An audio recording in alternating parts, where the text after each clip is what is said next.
Exercise 8 का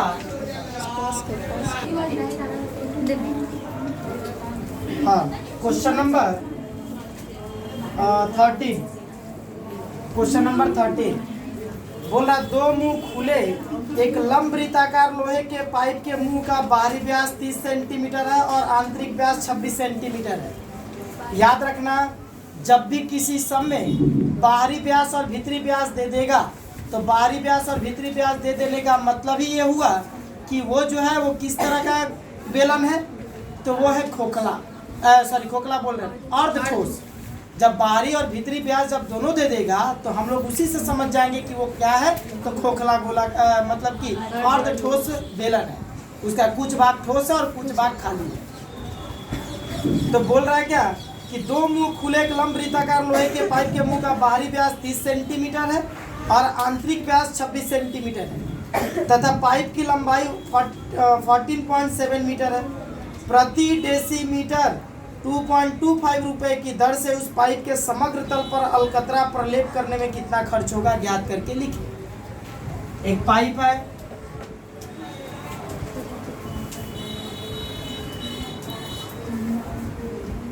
इस pipe का दोनों तरफ का मुंह खुला हुआ है।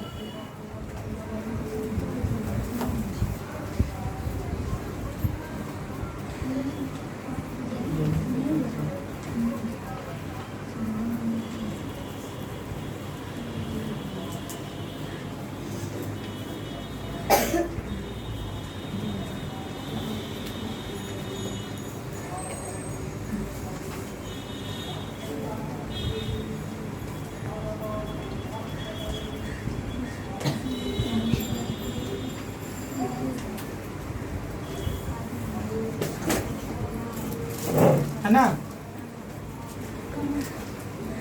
इस तरह का मेरा एक पाइप है जो कि जिसका बाहरी व्यास और भीतरी व्यास दे दिया। तो बाहरी व्यास और भीतरी व्यास देने का मतलब ये हुआ कि अगर हम इस पाइप का अगर एक भाग अगर मान लेते हैं कि यही अगर पाइप है तो इस पाइप का यहाँ से अगर एक भाग काट लेंगे तो काटने से उसका आकार हमको लगभग इस तरह का दिखेगा, इस तरह का दिखेगा, जिसमें ये वाला भाग हो जाता है पाइप की मोटाई, जो कि ये वाला भाग पूरी तरह से क्या है, ठोस है।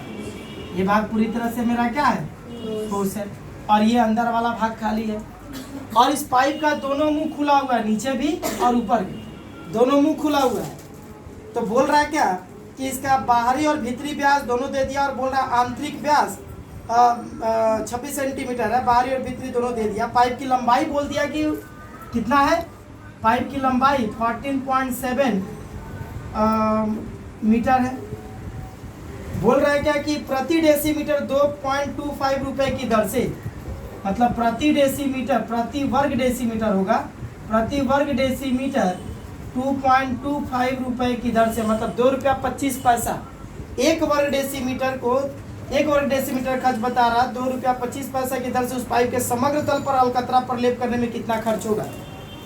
ये जो पाइप है बोल रहा है क्या कि ये पाइप दोनों तरफ से इसका मुंह खुला, ऊपर भी खुला है नीचे भी खुला है, और साथ ही साथ बोल रहा है क्या कि इस पाइप का बाहरी और भीतरी व्यास दे दिया। इसका मतलब ये अर्धठोस है, इसका कुछ भाग ठोस है और कुछ भाग खाली है, और इसकी लंबाई दे दिया 14.7 मीटर।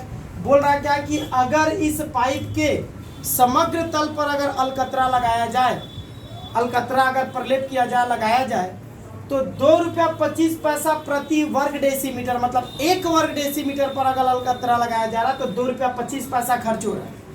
तो बोल रहा है उसके समग्र तल पर अगर अलकतरा लगाएंगे तो कितना खर्च पड़ेगा। तो समग्र तल पर, समग्र तल मतलब हम बताए थे कि जब एक अर्धठोस बेलन दिख जाए और उसका दोनों मुंह खुला हुआ दिख जाए तो उस समय उसके समग्र तल का क्षेत्रफल निकालने का फॉर्मूला क्या है। तो तो बताए थे कि जब एक बेलन अर्धठोस हो, अर्धठोस का मतलब उसका आधा भाग ठोस है और आधा भाग खाली है, और उसका जब दोनों मुंह खुला हुआ है तो उस समय उसके समग्र तल का क्षेत्रफल कैसे निकलता है, संपूर्ण तल का क्षेत्रफल कैसे निकलता है, ये कैसे निकलता है, ये निकाल करके हम दिखाए थे थ्योरी में, थ्योरी क्लास में दिखाए थे और फॉर्मूला बना करके दिए थे कि उसका फॉर्मूला क्या हो जाता है। आई बात समझ में। तो बोल रहा है क्या कि इसके समग्र तल पर अगर हम लोग अलकतरा लगाते हैं तो कितना रुपया खर्च पड़ेगा। तो तो सबसे पहले हमको पता होना चाहिए कि समग्र तल का क्षेत्रफल, संपूर्ण तल का क्षेत्रफल कितना है, इसका टोटल सरफेस एरिया कितना है, किसका, उस पाइप का जो पाइप आधा ठोस है और आधा खाली है, जिसका बाहरी व्यास और भीतरी व्यास दे देगा। तो बाहरी व्यास और भीतरी व्यास दे देने का मतलब ही हुआ कि वो आधा ठोस है और आधा खाली है। तो अगर हम लोग उस पर अलकतरा अगर लगाते हैं तो जाहिर सी बात है कि अलकतरा लगाएंगे तो भीतर भी अलकतरा लगाएंगे, बाहर भी अलकतरा लगाएंगे, और दोनों का दोनों नीचे वाले भाग पर भी हम अंदर की ओर भी अलकतरा लगाएंगे पूरा वक्रतल पर, बाहर भी अलकतरा लगाएंगे वक्रतल पर, और यहाँ भी अलकतरा लगाएंगे। जो नीचे वाला जो आधार वाला भाग है, तो आधार वाला भाग भी तो मोटा होगा, उस पर भी अलकतरा लगाएंगे और इधर भी अलकतरा लगाएंगे। तो बोल रहा कितना रुपया खर्च पड़ेगा अगर एक वर्ग डेसीमीटर को, अगर अब 1 वर्ग डेसीमीटर पर अगर अलकतरा लगाई जा रही है तो 2 रुपया 25 पैसा खर्च हो रहा है। तो पूरे माने कि पाइप पर अलकतरा अगर लगाई जाए तो कितना रुपया खर्च होगा, यही हमसे पूछ रहा है। तो खर्च हमसे पूछा किसका, पूरे संपूर्ण तल का। तो संपूर्ण तल का खर्च निकालने के लिए हमको पता होना चाहिए कि संपूर्ण तल का क्षेत्रफल कितना है, टोटल सरफेस एरिया कितना है इस पाइप का। ये पाइप एक ऐसा पाइप है जिसका ऊपर वाला मुंह भी खुला है, नीचे वाला मुंह भी खुला, और ये अर्ध ठोस है। तो अर्ध ठोस बेलन का जब दोनों मुंह खुला हुआ रहता है तो उस समय संपूर्ण तल के क्षेत्रफल को निकालने का फॉर्मूला दिए थे हम। फॉर्मूला क्या था, तो यहाँ पे पहले फॉर्मूले को दिखा दे रहे कि फॉर्मूला था मेरा 2 पाई h into R1 plus R2, ये था, प्लस 2 पाई R2 square minus R1 square था। याद है, यही फार्मूला दिए थे, यहाँ पे सेम टू सेम यही फार्मूला था। तो इस फार्मूले में हमको क्या क्या चाहिए जरा देख लिया जाए। तो इस फार्मूले में चाहिए हमको ऊंचाई, ऊंचाई मीन्स लंबाई ही ऊंचाई है इसका, पाइप का लंबाई उसका ऊंचाई बनता है। R1 और R2 क्या है ना, तो R1 और R2 मेरा बाहरी, R2 को माना जाता है बाहरी अर्धव्यास और R1 को माना जाता है भीतरी अर्धव्यास। तो R2 और R1 है भीतरी अर्धव्यास और बाहरी अर्धव्यास, ये हो गया। मतलब हमको भीतरी अर्धव्यास और बाहरी अर्धव्यास चाहिए और ऊंचाई चाहिए। इस पूरे फॉर्मूले के लिए समग्र तल का क्षेत्रफल निकालने के लिए हमको बाहरी अर्धव्यास, भीतरी अर्धव्यास चाहिए और ऊंचाई चाहिए, बस ये 3 चीज चाहिए। तो देखेंगे, सवाल को पढ़ेंगे और देखेंगे कि क्या दिया है कि नहीं दिया है। तो हाँ, सवाल में हमको बाहरी व्यास, भीतरी व्यास और बेलन की लंबाई, उस पाइप की लंबाई, ऊंचाई सब दिया हुआ है। तो क्या करेंगे, अगर दिया हुआ तो पहले मेंशन करेंगे, जिस चीज़ की जरूरत है उसको पहले मेंशन कर लेंगे, हम लोग यहाँ पे लिख लेंगे। तो क्या क्या लिखेंगे, हमको बाहरी अर्धव्यास, भीतरी अर्धव्यास चाहिए, तो लिखेंगे पाइप का बाहरी अर्धव्यास। तो पाइप का बाहरी अर्धव्यास क्या हो जाएगा, तो बाहरी व्यास दिया हुआ है, अर्धव्यास नहीं दिया हुआ, व्यास को आधा कर देंगे, अर्धव्यास मिल जाएगा। तो कितना दिया हुआ है, 30 सेंटीमीटर है। तो इसको 2 से डिवाइड दे देंगे तो ये कट जाएगा मेरा 15 बार में 15 सेंटीमीटर हो जाएगा। अब जरा गौर से देखेंगे कि हमको अगर समग्र तल का क्षेत्रफल निकालना है तो समग्र तल का क्षेत्रफल किस यूनिट में होना चाहिए। तो समग्र तल का क्षेत्रफल का खर्च किस रूप में दिया हुआ है, वर्ग डेसीमीटर के हिसाब से दिया हुआ है। 1 वर्ग डेसीमीटर का खर्च 2 रुपया 25 पैसा बता रहा है। तो समग्र तल का जितना भी क्षेत्रफल होगा उस क्षेत्रफल पर कितना खर्च पड़ेगा, यही हमको निकालना है। तो समग्र तल का क्षेत्रफल किस रूप में होना चाहिए, मेरा वर्ग डेसीमीटर के रूप में होना चाहिए। क्षेत्रफल जो है वो मेरा वर्ग डेसीमीटर में निकलेगा, तभी जाकर के हम लोग उसका खर्च निकाल पाएंगे। इसका मतलब सारा का सारा यूनिट, चाहे वो अर्धव्यास हो या ऊंचाई हो, सारा का सारा यूनिट मेरा किस में होना चाहिए, डेसीमीटर में होना चाहिए। तो यह सेंटीमीटर में, इसको अगर डेसीमीटर में बदलेंगे तो इसको क्या कर देंगे, 10 से भाग दे देंगे। तो 10 से जब भाग देंगे तो 15/10 ये हो जाएगा इतना डेसीमीटर, इसी रूप में रखेंगे। फिर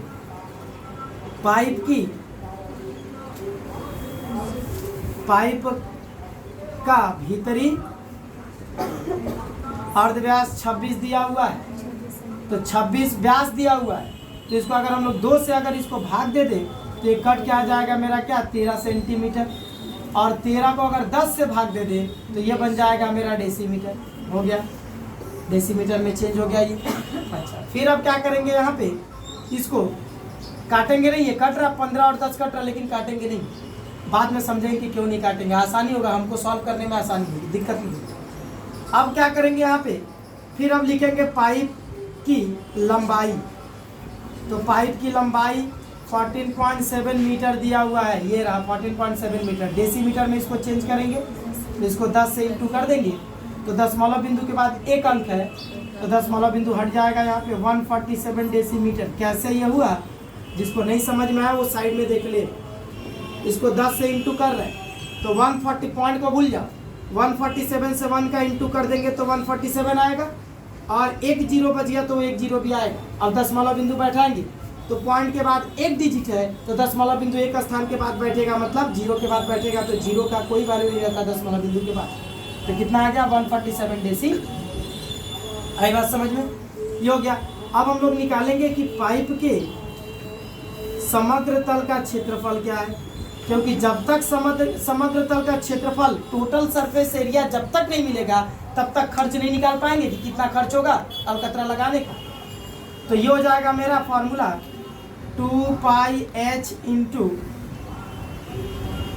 R2 प्लस R1, मतलब R1 प्लस R2 है तो हम R2 को पहले लिखते रहे, R1 को बाद में लिखते रहे क्योंकि सुविधा होगा, plus 2π R2 square minus R1 square, sorry ये।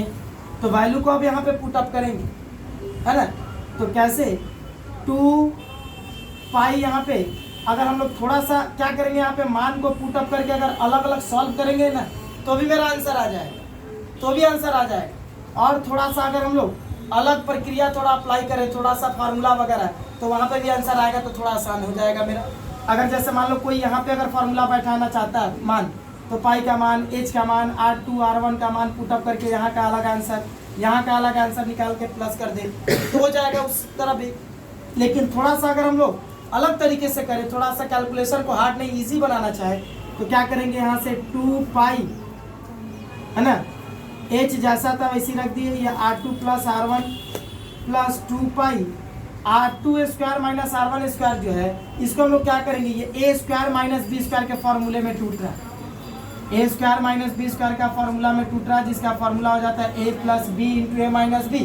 तो R2 square minus R1 square है ना, तो हम लोग इसको लिख देंगे a plus B into, sorry a और b की जगह पे आ जाएगा R2 और R1, तो a की जगह पे आ जाएगा R2 प्लस R1, फिर यहाँ पे R2 माइनस R1।